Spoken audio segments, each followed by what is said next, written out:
2, 1. Good day, and welcome to our webinar on 5 risks manufacturers face in the new normal. Today's webinar is brought to you by CFE Media and Technology and sponsored by Epicor. We'll be joined by Joe Barkai, author of The Outcome Economy. I'm Kevin Parker, and editor with CFE Media. In today's program, in addition to a focus on resilience, we'll review some of the biggest risks already facing manufacturing enterprises at what is a key inflection point for domestic and international manufacturing and supply chains. Stay tuned to today's webinar to participate in a lively discussion on the new normal, if there is such a thing, and ways companies can remain resilient amidst a world of risk. To get the best results from the webcast platform, please make note of the following as you participate in today's event. If you are having technical problems, click on the question mark at the top right-hand corner of the screen to bring up a list of system checks to make before escalating to an online technician. If you experience issues with the slides or audio, please refresh the browser or click the Refresh Media button directly under the presenter's headshot. You can control volume settings by adjusting either your computer's volume or that of the platform. If a technician is needed, type a message into the Ask a Question box, and someone will get to you as soon as possible. Answers to technical questions will appear in the Answered Questions box on the left-hand side of the screen. The Ask a Question box is also used to ask the speakers questions. Ask questions at any time during the presentation. We'll get to as many as time allows. To download the presentation slides, use the Event Resources area on the left-hand side of the screen. This webcast is being recorded, including the Q&A section. A certificate of completion is available for each participant to download at the webinar's end. We'll post the archive on our websites in the next several days and send you an email with a link to it once it's there.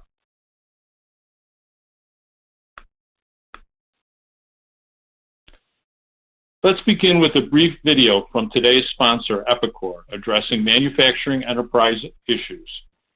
Please launch the video.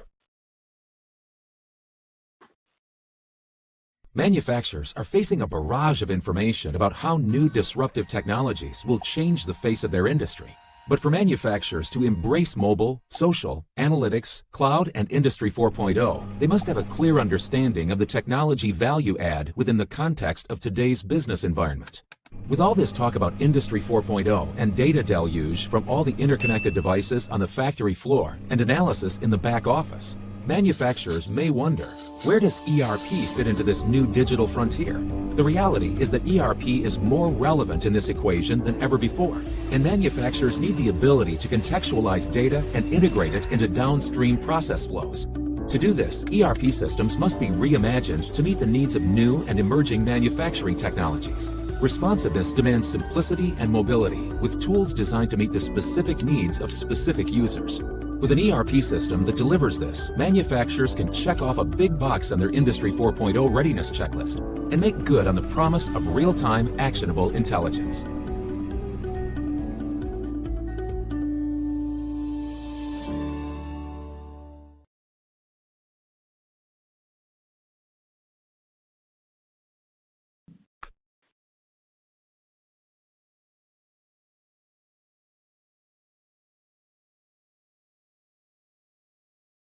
Welcome back. Before turning to our main speaker, Joe Barkai, let's start by looking at some of the risks that are affecting manufacturing enterprises at this time. I became interested in looking at risk management and these risk factors after attending a Zoom call briefing from Swagelok, the maker of fluid system components. And they had really done just an excellent job in terms of reacting to the initial onset of the coronavirus, in that they were able to give a presentation to more than 200 manufacturers about the steps that they had already taken. And really what it came down to in terms of what they had done that was different was that they had simply anticipated the possibility of a pandemic based on its longstanding Strategic Risk Committee. And they had already formed a committee system, an oversee committee, communication committee, operations committee, and so forth, that made it much easier for them to do what needed to be done when the time came. And you can see there the list of initial actions they took to keep their operations running. So that led me to the question of, well, if that's the case, what did they do that was different? And I think that that really is summed up in the idea of preparing ahead of time and in focusing on key documents and committees that were prepared to take action. And it was interesting and kind of a unique situation because for the first time in a long time, we in manufacturing and other high-tech industries found ourselves facing a situation for which there was no software. So it really took you back to earlier days in engineering departments when key documents were used to motivate people to take action. So in looking at some of the other possible risk issues that companies are going to be facing going forward in what a lot of people agree is going to be a time of heightened risk. We looked at health and safety, how our work organizations and work patterns changing. Supply chain disruption is often mentioned. And this is an interesting topic when it comes to coronavirus and where we are now, because there's many people seeing the virus and other aspects of international trade pushing countries to kind of back off from globalization, which has been kind of the leading ideology in the last 10 years, let's say, and revert more to regional supply chains. But of course, you can't help but wonder, well, there's a reason why globalization took place. What is going to allow the reversion to the previous model? And there's precedent for this because before World War I, there was a globalization trend that was ruined by the war and by the subsequent recession. But it really boils down to tariffs and technologies. What is going to be the mechanism by which regional supply chains come about? Is it going to be the imposition of tariffs in various regions of the world, including North America, or is automation and IIoT going to provide such a elevated productivity improvement that it's possible to bring manufacturing back to high-wage regions of the world? We certainly know that changing worker demographics, and for readers of plant engineering or other CFE media publications, they're aware of the contrast being made between the older workers who are still inhabiting our workspaces and those that are first entering. We see a lot of changing demand patterns and have to wonder whether demand patterns will change as a result of the coronavirus impact. And then technology, certainly just basically on any one of the 4 bullet points that we just looked at, the application of technology in those areas as software or automation or IT-based automation is of great importance. So next, let's look at risk.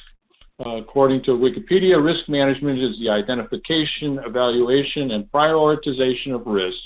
And ISO, as usual, has some very good background reference materials on the topic, followed by coordinated and economical application of resources to minimize, monitor, and control the probability or impact of unfortunate events, or to maximize the realization of opportunities.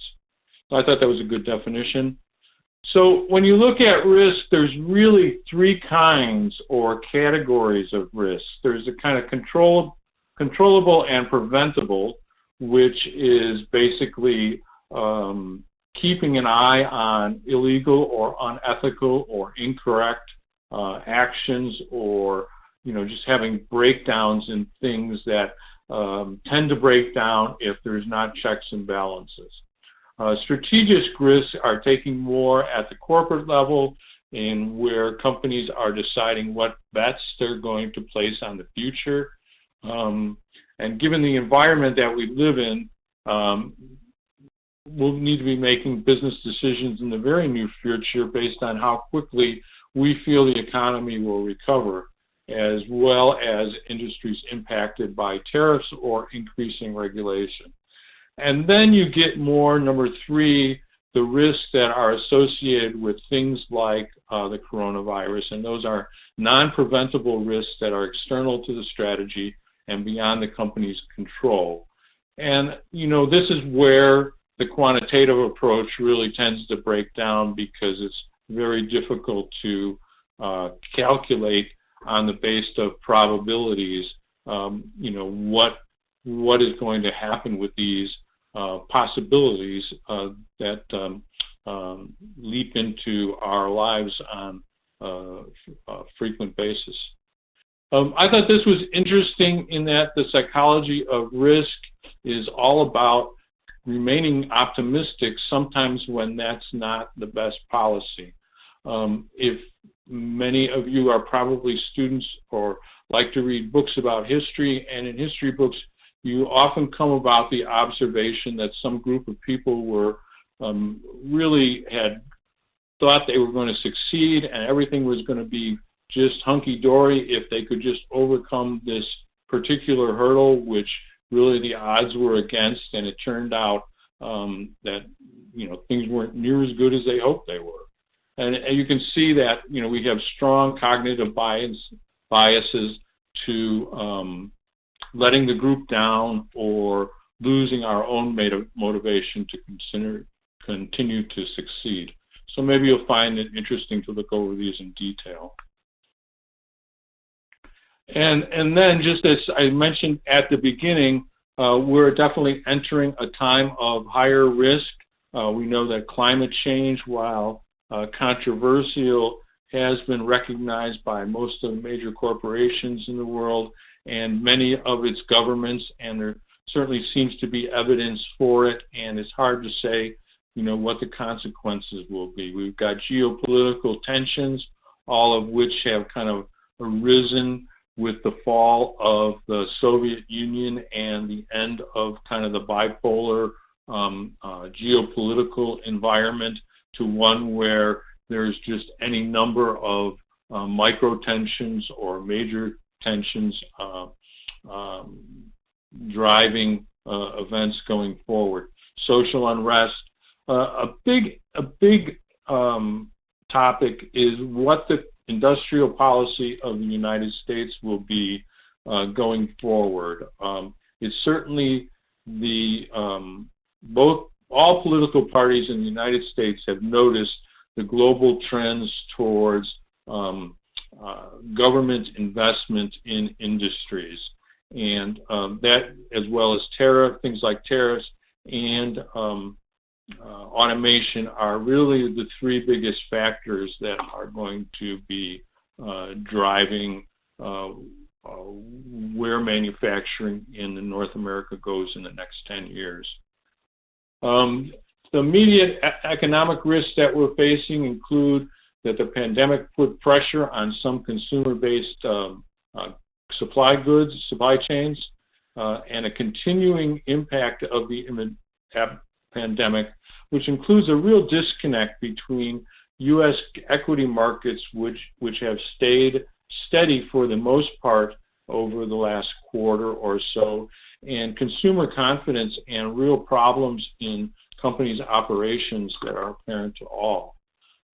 We've got the trade disputes with China and others, the aftermath of Brexit, and I don't know to what extent any of you are aware of what is happening in the oil and gas industry, but it is really a double whammy of having oversupply due to the refusal of OPEC Plus, which is OPEC plus Russia, to cut back on their supply to the marketplace, and a real collapse in demand coming from China and other places.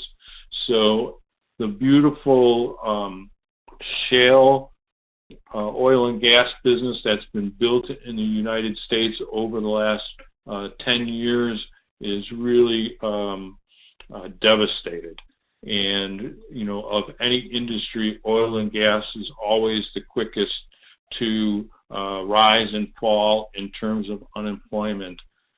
So it's just a constant round, and that will influence some of the other demographics of that market and long-term unemployment as well.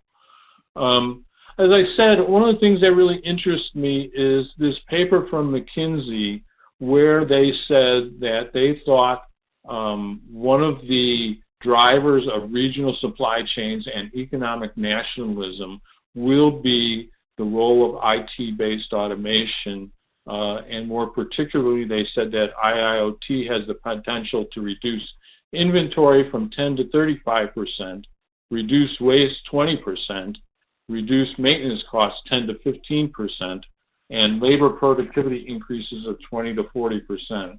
Well, those are some big numbers there, and that will be great. I think there's, you know, I do think that IIoT is the biggest innovation in manufacturing processes since the introduction of SCADA 30 years ago, but we've got a ways to go before we've got the kind of ubiquitous implementations that would deliver these kinds of economic benefits.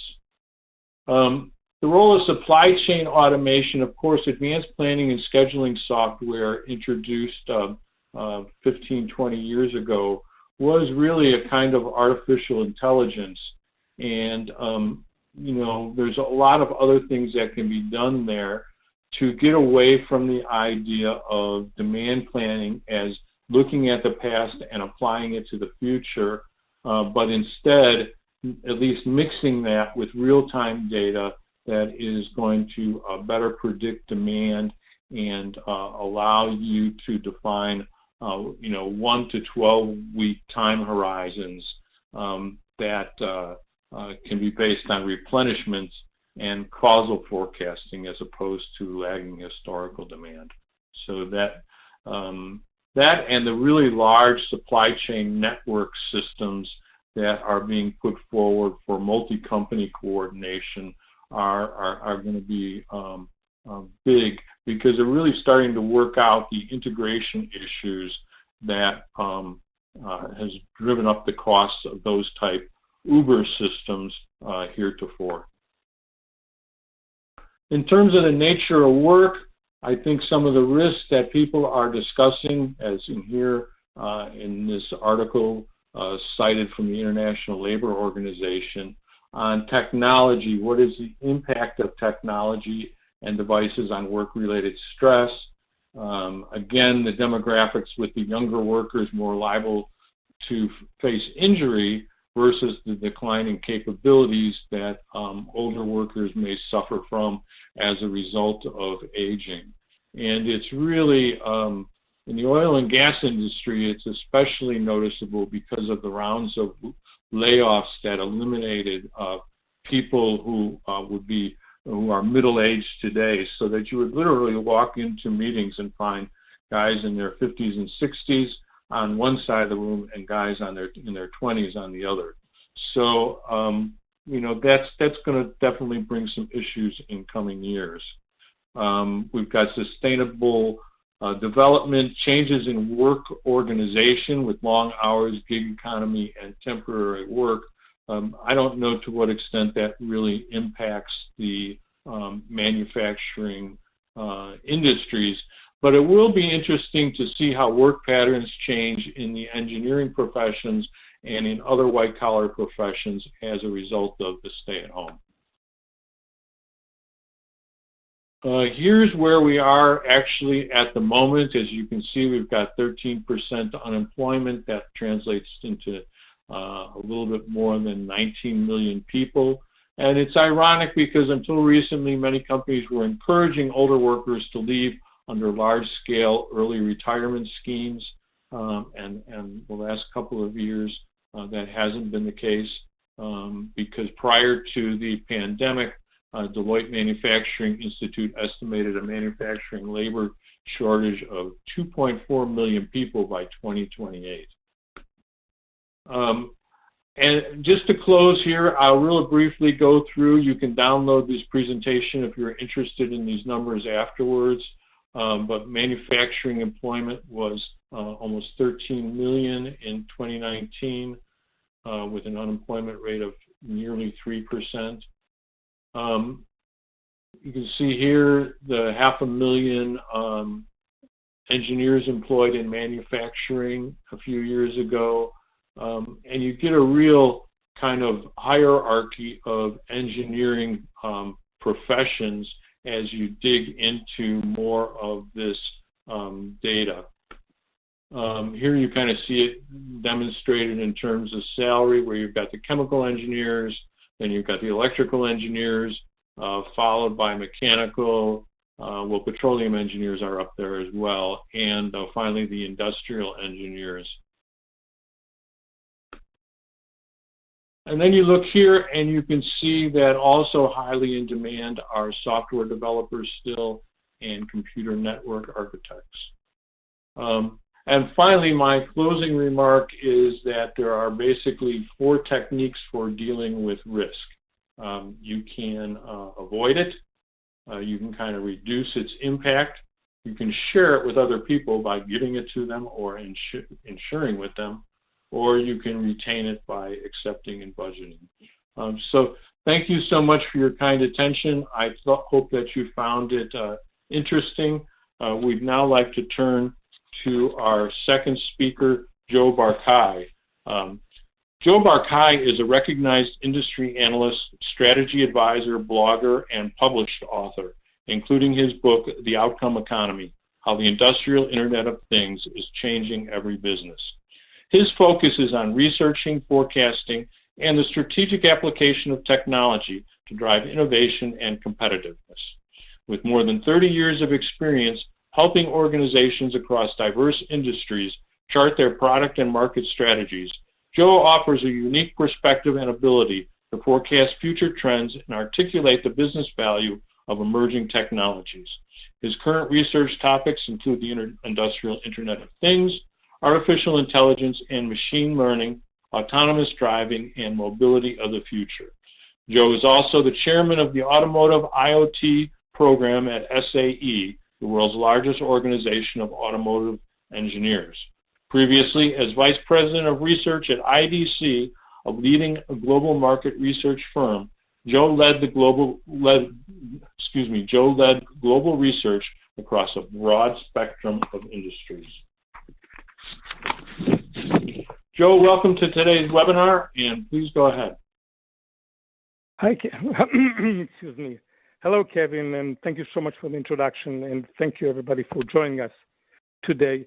And what I wanted to do is really give you sort of a high-level perspective, in so many ways, reflection of what Kevin was discussing previously, and share some thoughts about how to build resilience into the product value chain. So you may not know that, but in all likelihood, your organization suffers from acute myopia. What I mean by that is that once a product is built and sold or installed or delivered, your organization loses sight of the product. It loses sight of the product, how it operates, how it meets its objectives, how it meets your expectations for our portfolio. You certainly do not have enough visibility to how the customers interact with the product. You lose sight of the product. And in a similar vein, you lose sight of supply chain or inventories.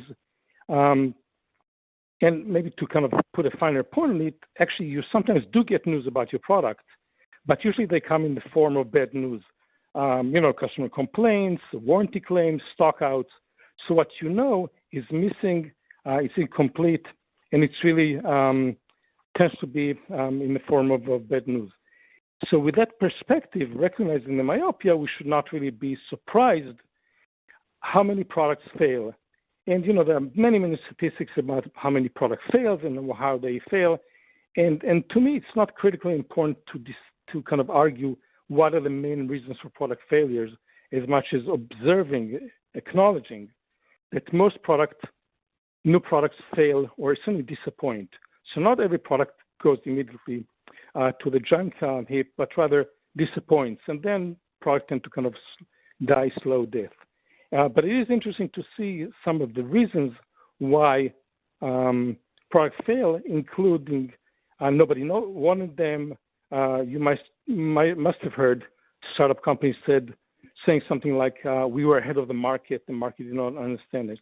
And these kind of observations, these kind of comments about why products fail really indicate myopia that says, I do not know enough about the market, and therefore products either fail or during operation we have difficulties meeting revenue or profitability goals.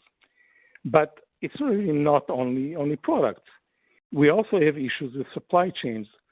For decades, going back all the way back to the Second World War, manufacturing industry has been very aggressive. This was on an aggressive journey to reduce costs and accelerate time to market. And we're all students of the Toyota production system, and again, post-World War II, how to kind of reach very lean manufacturing, just-in-time manufacturing.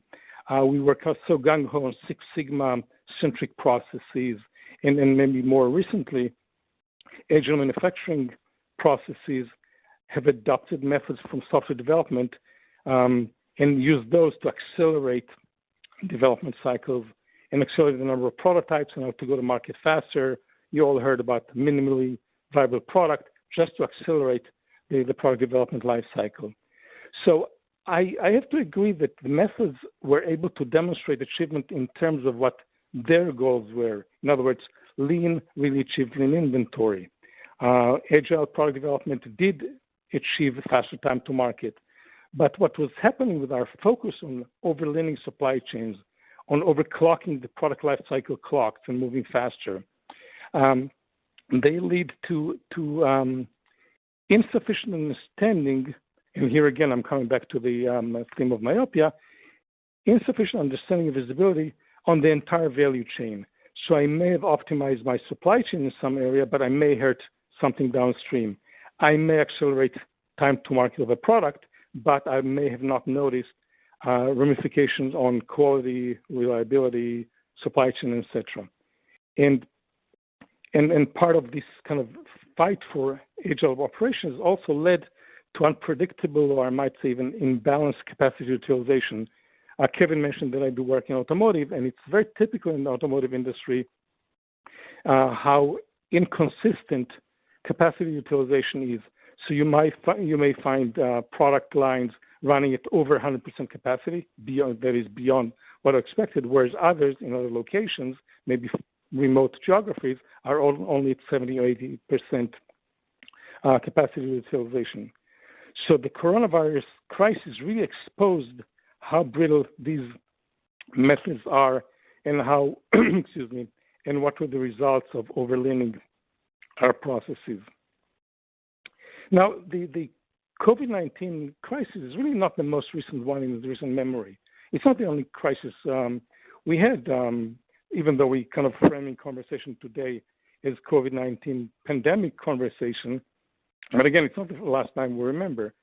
There were other natural disasters, from earthquakes to typhoons to diseases, and they killed hundreds of thousands of people around the globe. Although I got to say that this one is different because it hits so much closer to home. It's not in a faraway geography. It's really closer to home. It's every single one of us. But the picture you're looking at, it's the earthquake, the 2011 earthquake in Japan, the one that triggered the Fukushima Daiichi nuclear disaster and really brought the automotive supply chain to its knees. And just like the coronavirus epidemic today, it really exposed the weaknesses in global supply chain and the need to coordinate manufacturing and fulfillment processes and the risk in relying on too few suppliers and too overly lean and brittle supply chains. And as I said earlier, the weaknesses and the suboptimal processes are really a result of decades of preaching lean and cost savings.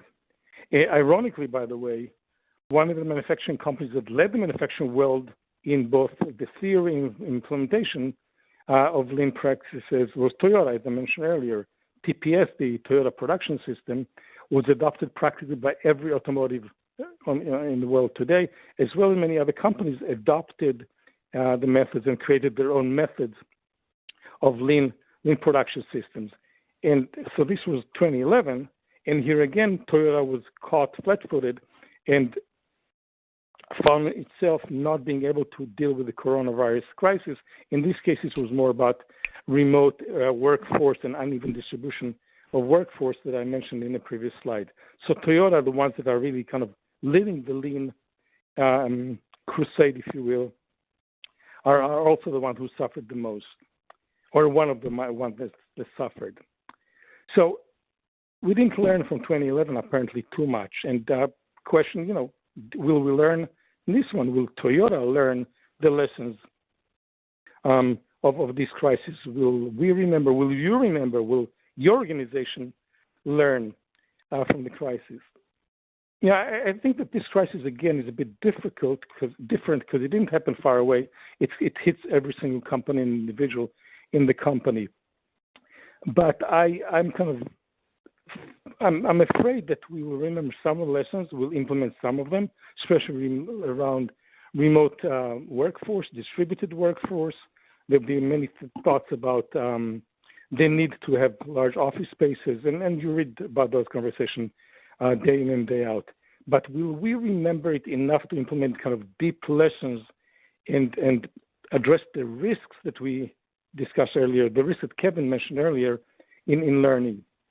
I think it's a little bit early to predict will they remember and will they be able to exercise maybe tools that we have today. We did not have as much 10 or certainly not 10 years ago, maybe earlier than that, such as cloud and IoT, which I think are real keys to manage some of the risks. But I want to kind of share a tidbit with you. There was in a Harvard Business Review article from 2015, I believe, titled "Why Organizations Do Not Learn." And they go through the entire processes of learning and forgetting and ignoring advice. But I found it very amusing that the study shows that corporate leaders often blame their failures on luck and events outside of their control. And I think that Kevin used the same term, outside events out of their controls. So company executives are very quick to blame their failures on events outside of their control. On the other hand, when the company is successful, the same executives are very quick to ascribe their success to brilliance and skill and hard work, and not attribute this to luck. And I guess I'm afraid that this will continue to affect the learning processes. So how do we prepare for the new normal? How do we prepare for what's going to be the reality and the normal post COVID-19 event? And I'm asked about this from time to time. So when will we be in a new normal?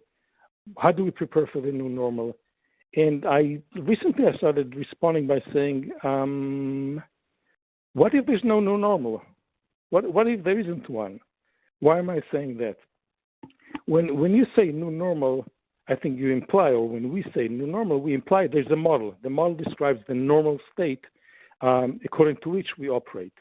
And yes, every so often there's an adjustment because there's a crisis, or perhaps there's a new technology, or major geopolitical shift, and we then go back to the model, to our normal model, and adjust it. So we change some assumptions, we change some coefficients, and we say, okay, here's the model, adjust it to the new normal. See, this is our new working template.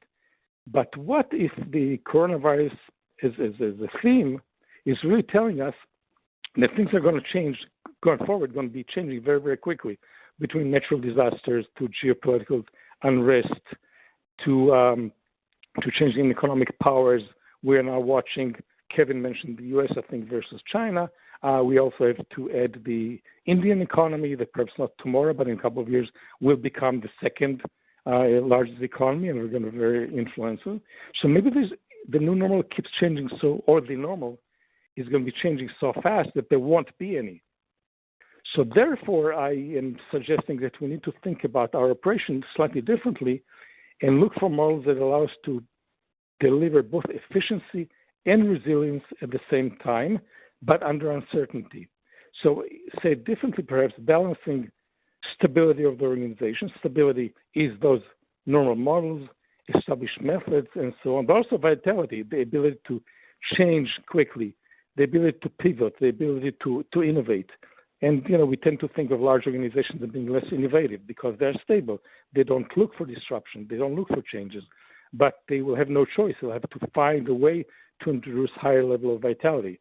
At the same time, small companies that are so busy in disruption, which I think is an overly used and understood term, small organizations will have to find ways to introduce enough stability, or else they'll be kicked around again and again and again. So how do we achieve both efficiency and accuracy at the same time? And I think these are fairly obvious points. First off, we got to continue increasing automation. Everything that can be automated must be automated. And then the processes that are not automated, that require decision-making and human involvement, need to be based on complex, multidisciplinary information from the depth and breadth of the value chain. And this really references industrial IoT. And this information that is being curated and brought from the entire value chain, including our partner ecosystem, including remote geographies, they need to be fed into a decision support system, or maybe I should say systems, that use analytics and simulation. So going forward, the ability to achieve resilience and agility at the same time is increase the level of decision support tools based on analytics and simulation. And if you like the term artificial intelligence, I will kind of allow you to insert artificial intelligence in this sentence as well. And the way to operate under uncertainty is to have kind of a continuous loop of refinement. So we, as I said earlier, we have value chain-wide analytics, data coming from the entire value chain, ours and our partners, and it provides us a view of where we are today. We use the data using simulation and, again, AI, if you like the term, to generate multiple scenarios. What happens if something changes? What happens if assumption is not what we thought? What if there's a geopolitical unrest at some point? And tools, simulation as well as, of course, human gray matter, helps us evaluate these different scenarios and use evidence-based, which is the data and the scenarios, to manage a new strategy. So we keep refining and refining the strategy and use evidence-based to continue monitoring it and create new scenarios. And of course, this all relies on having external sensors, and these are traditional information systems. This could be IoT. This could be even social media. Parenthetically, by the way, when I talk about IoT, I emphasize that, yes, these are instrumented data, but not only. Enterprise systems are part of IoT. Social media, remember my comments earlier about products and customers, social media is part of IoT to give you the complete, rich context of your product. And this is where we come to an old term. This is not a new term. The real-time enterprise was a term that was coined around the turn of the century. And the digital twin, the manifestation of the Internet of Things. And the real-time enterprise is based on information that provide multidisciplinary context across the value chain in real time when necessary. It's not only necessary, but when it is in real time and in context. So for me, the way I look at the IoT, and maybe the simplest way to summarize IoT or the connectivity, is the fact that it shortens the time to getting access to useful information to make the right decision. And I want to kind of finish with this phrase that became very popular: never let a good crisis go to waste. There's a whole discussion who actually said it first. It's attributed to everyone from Winston Churchill to Rahm Emanuel. Apparently, none of them, nobody knows the source. But I track it to Machiavellian writing, and he's in more than one instance emphasized the fact that every opportunity, every crisis presents an opportunity to make a change. So the question is really, will this be a change for you?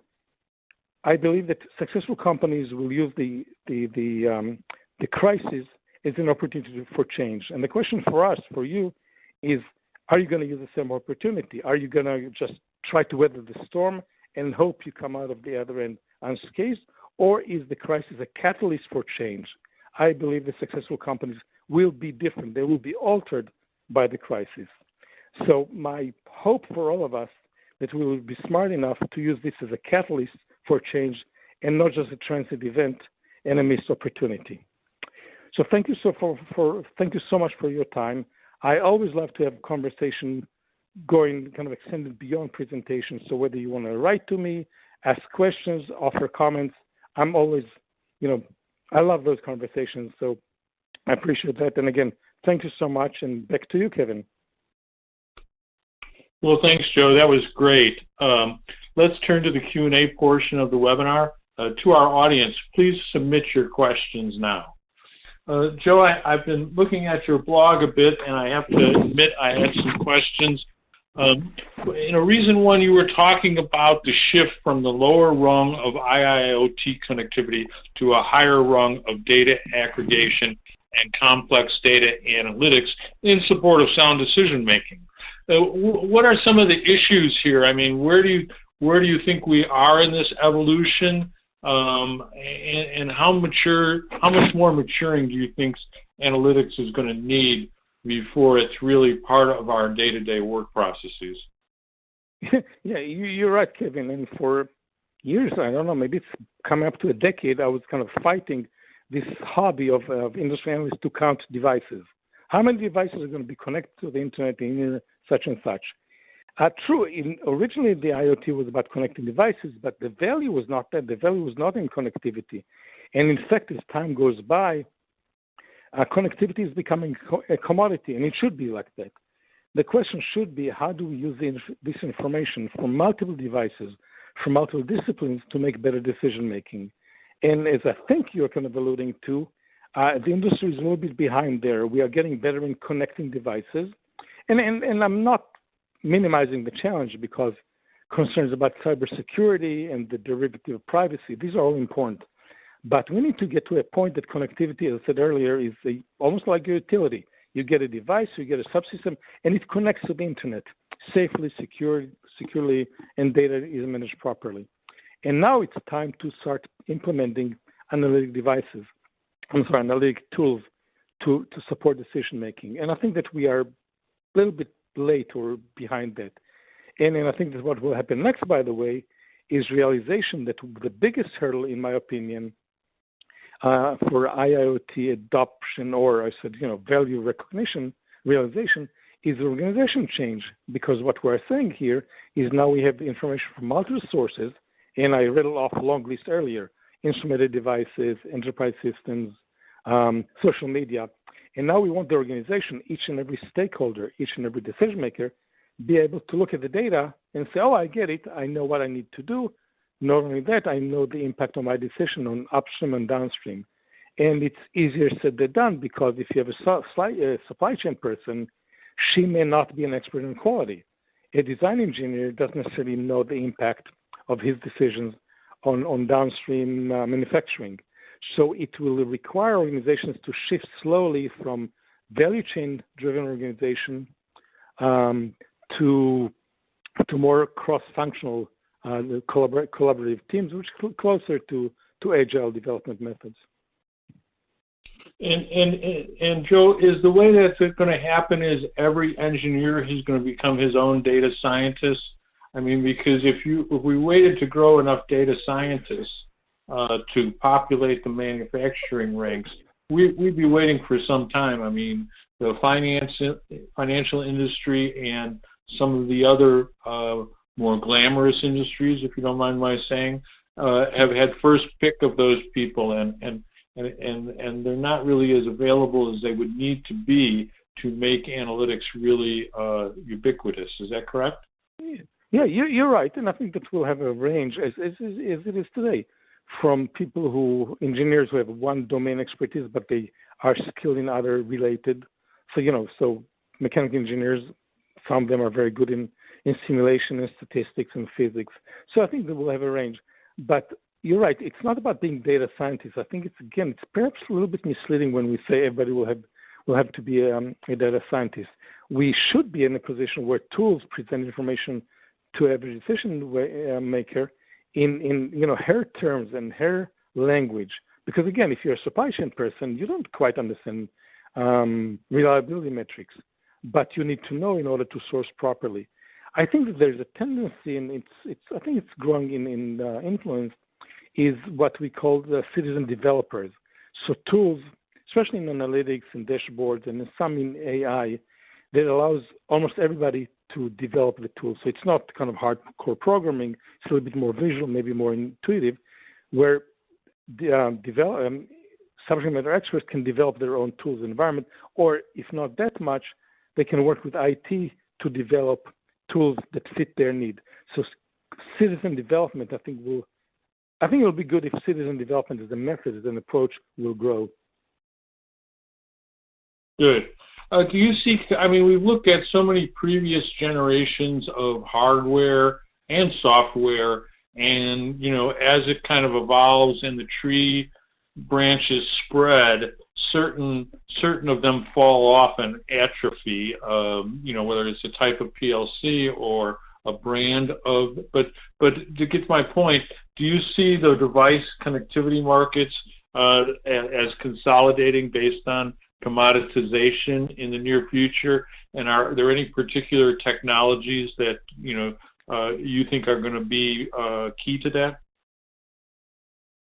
Yes, I think the assumption is absolutely correct, and we'll see changes in the device landscape, and which will result in kind of, like I said, atrophying of some technologies and companies, and maybe consolidation. At the same time, I will not think that I don't think it's going to be taken very, very fast. Back to the industrial IoT adoption. Everybody was happy to see this happening very, very quickly. But one reason why it cannot happen as quickly as we would like to see it is that the cadence of changes, the cadence of refresh in the manufacturing space is just slow. Nobody's fault that's the way it is. We don't build new factories every day. We don't shut down factories every day. It takes long time to change and upgrade and modernize assets. And many of the manufacturing plants, as old as they may be, are still functioning, probably not the highest capacity. Maybe they're polluting more than they should. But, I'm thinking about manufacturing. If you have a Cincinnati Millitron CNC machine, it could be 30 years old and still has life in it. And there's really no good reason to get rid of it. And it's not instrumented. It cannot be connected with the IoT, but it's production machine. So this industry is just very, very slow in its nature, and we can't fight it. We need to identify opportunities where maybe introducing technology, introducing digitalization, introducing Internet of Things makes sense. But it cannot be brute force, and we're certainly not in a position to shut down a line just because we need to instrument a piece of it. Great. I found it interesting that you seem to find statistical process control of continuing relevance to operations personnel. We all remember when SPC was the topic of so many articles and had so many acolytes, if you will. But that's certainly not to the same degree today. Talk a little bit about that, if you would. Yeah, I recall the comment, the sentence that you mentioned, not what I wrote about, but I think it's probably a reaction to the state of IoT, industrial IoT, and predictive maintenance maybe 5 years ago. Remember, a few years ago, it still continues today, but a few years ago, the only really kind of well-built, well-fleshed out story about predictive maintenance, about IoT, was predictive maintenance.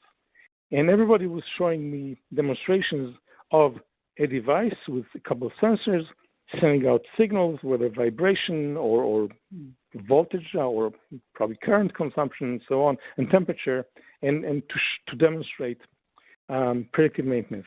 But to look at it, what they were doing actually just displaying sensor data and giving you the upper and lower limits of SPC and say, okay, I can see it's reaching upper or lower limit. I can see just past it. So first off, it's not predictive. It's just, it's just monitoring SPC closer. So the whole notion for many companies, and I still see it today sometimes, it's when they say predictive, what they really provide is faster access to information. And I made this comment a couple of slides ago. In many instances, IoT is just faster time to information. And I'm not dismissing the value of or the importance of that. This is important. But just please don't call it prediction. Right. Well, certainly when you combine connectivity with, devices for real-time information, you set up a paradigm where, the idea of collaboration is a lot different than if you're doing it in a batch situation. Yes. Let me ask you this, Joe. We mentioned your book. Please give us some idea what the outcome economy is all about. So the idea of the outcome economy is that economies or companies will move from selling products with specifications such as speed or lift power or horsepower, whatever, from focusing on what is the value to the user, to the customer. The story that starts, the book opens with the story, and by the way, the book was, by design, was written to highlight the value of IoT the way I saw it. So in the same spirit of what I said earlier, I did not want to deal with devices and connectivity. The book, which is a very short book, does not really deal with those elements, but rather, what is the value of having connected devices? So the very first paragraph talks about a case that perhaps is now a little bit old, and I'll go through it very, very quickly, but I think it's illustrative.